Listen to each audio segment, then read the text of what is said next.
ये मत बताया करो कहां पहुंचना है। जहां पहुंचना है वहां की बात पीछे की है। अभी की बात क्या होनी चाहिए, कहां पर हो। लेकिन उसकी बात करते हुए हमें बड़ी पीड़ा होती है, क्योंकि वो जगह जहां हम हैं है ही पीड़ादायक। तो हम उसकी बात ही नहीं करना चाहते हम कहां हैं। इसलिए हम अपनी वर्तमान स्थिति की बात ही नहीं करना चाहते। क्योंकि नंबर है कुल 2। आगे कि फेंकने पर कोई शुल्क तो लगता नहीं है। लंबी लंबी फेंको, कोई नियम तो है नहीं कि जिसके 2 नंबर आए हैं वो आगे 98 की सोच नहीं सकता। बल्कि ये तो और बड़ी बात मानी जाती है कि देखो ये गटर में पड़े हुए हैं लेकिन बात करते हैं आसमानों की। ये हमें समझ में ही नहीं आता कि अक्सर गटर में बैठे बैठे आसमानों की बात करना गटर में बैठे रहने का बहाना है। कि गटर में बैठ के भी अगर आसमानों की बात हो सकती है तो गटर से बाहर ही क्यों है।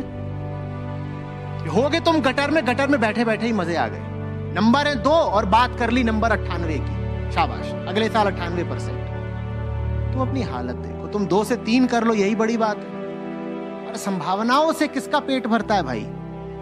हर रसोई में रोटी की संभावना होती है।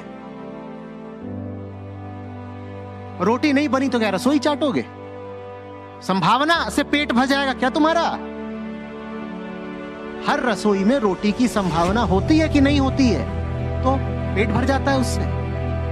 रोटी बनती है तो पेट भरता है। संभावना जब साकार होती है तो बात बनती है, नहीं तो संभावना लिए लिए मर जाओ, राख हो जाओ। संभावना से क्या होगा। जो ये मानने को तैयार नहीं कि वो आकाश हो सकता था पर धूल का कण हो बैठा है अपनी ही मूर्खताओं के कारण, उसके लिए क्या उन्नति। तो 98% निकालना है या 2% की बात करनी है जिस पे खड़े हो। होता क्या है ना छात्र जीवन में, तुम्हारा जो साप्ताहिक टाइम टेबल है वो कोई और बना देता है।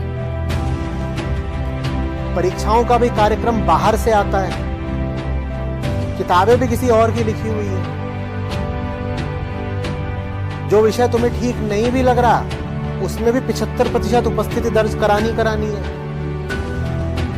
तो मन को ऐसा लगने लगता है कि ये सब उसके साथ जबरदस्ती हो रहा है। लो आ गया नया सेमेस्टर, ये नया ईयर, और ये आ गई नई किताब सामने रख दी गई है ना।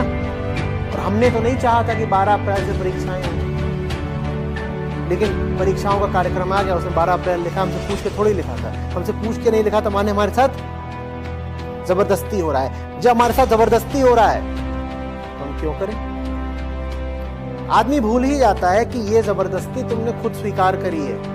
ये जबरदस्ती तुम्हारे साथ हो रही है क्योंकि तुमने उस किताब से प्रेम का वादा करा है, और वादा करने के बाद मुकर नहीं सकते अगर वादा सच्चा है।